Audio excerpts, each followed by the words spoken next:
Deer friends, welcome to my YouTube channel শুভসা। আমরা চতুর্থ অধ্যায়ের প্রথম যে বচনের বিরোধিতা কাকে বলে, কয় প্রকার ও কী কী দেখে নিয়েছি। আজকে দেখব সেই কয় প্রকারকে সাধারণ যে একটা চতুষ্কোণ আছে বিরোধ, সেটা কী করে সহজে সেই চারটি বিরোধিতাকে মনে রাখা যায়, এবং অ্যারিস্টটল যে কয়টি বিরোধিতা স্বীকার করেন এবং কী কী কেন, আর যে আধুনিক যুক্তিবিজ্ঞানী জর্জ বুল কয়টি বিরোধিতা স্বীকার করেন। আজকে ভিডিওটাতে দেখাবো। শরীরটা ভালো নেই একটু, চলো। আর ভিডিও যদি ভালো লাগে অবশ্যই লাইক শেয়ার করো এবং চ্যানেলটি সাবস্ক্রাইব করে পাশে থেকো। চলো, আমরা প্রথমে আঁকবো সাধারণ বিরোধ চতুষ্কোণ।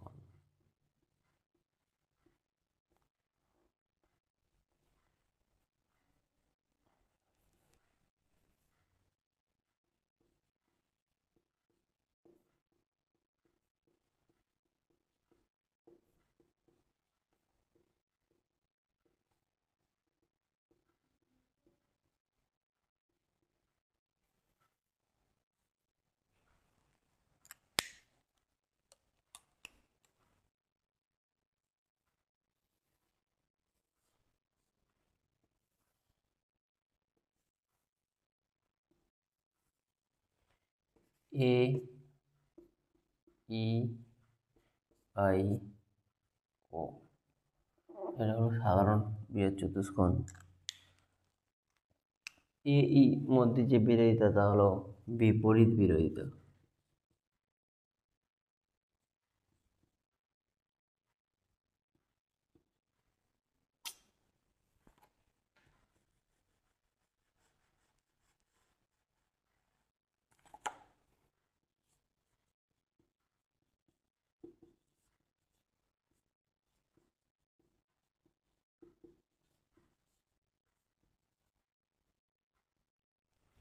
তাহলে এ এর মধ্যে যে বিরোধিতা, কি বিরোধিতা? বিপরীত বিরোধিতা। এ আই এর মধ্যে যে বিরোধিতা তা হলো অসম বিরোধিতা।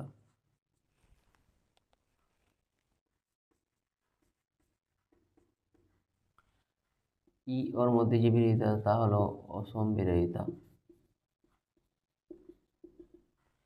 আর আই ওর মধ্যে যে বিরোধিতা তা হলো অধীন বিপরীত বিরোধিতা। আর উল্টোটাও সেম, ই এর মধ্যেও বিপরীত বিরোধিতা, আই এর মধ্যেও ও এর মধ্যেও সেম। এ ওর মধ্যে যে বিরোধিতা তা হলো বিরুদ্ধ বিরোধিতা।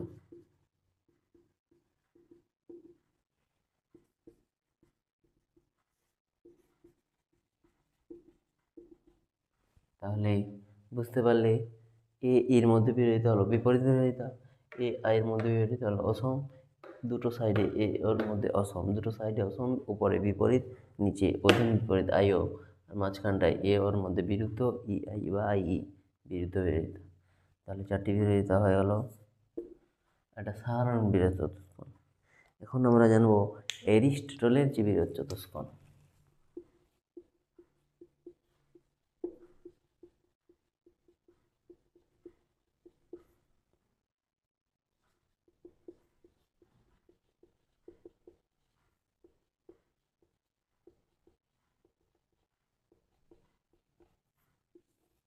অ্যারিস্টটলীয় বিরোধ চতুষ্কোণ ছক করব। একটা গার হবে, এখানে দুটো হবে না। এ হবে, এখানে ই হবে না।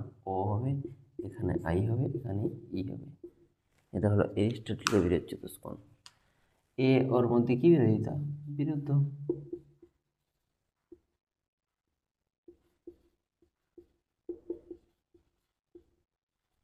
আর এ এর মধ্যে কি? বিপরীত।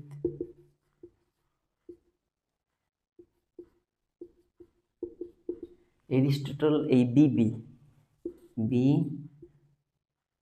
বি মানে বিরুদ্ধ আর বিপরীত, এই দুটো বিরোধিতা স্বীকার করেন।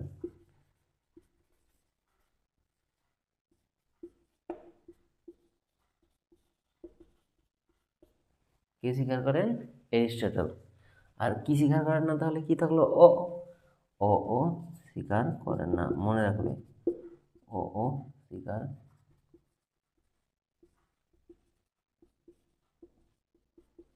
করেন না।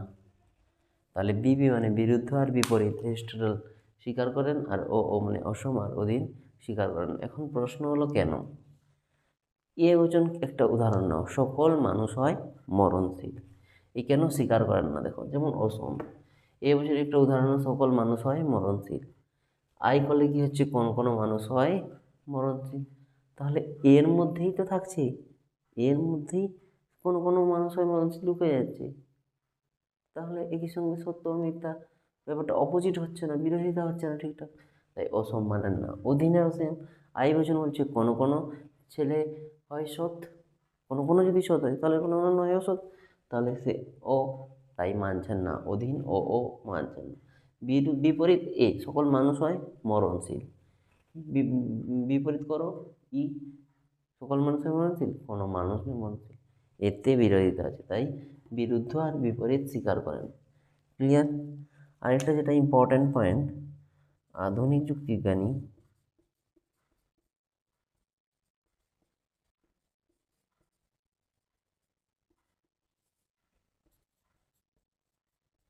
জর্জ বুল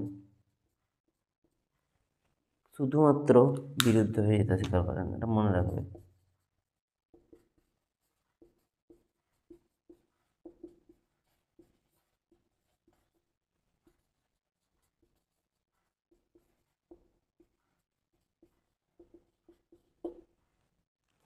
এটা মনে রাখবে।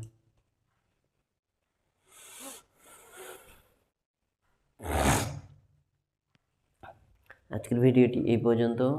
যদি ভিডিওটি ভালো লাগে অবশ্যই লাইক শেয়ার করো এবং বন্ধুদের মধ্যে, আর সাবস্ক্রাইব করে পাশে থাকো।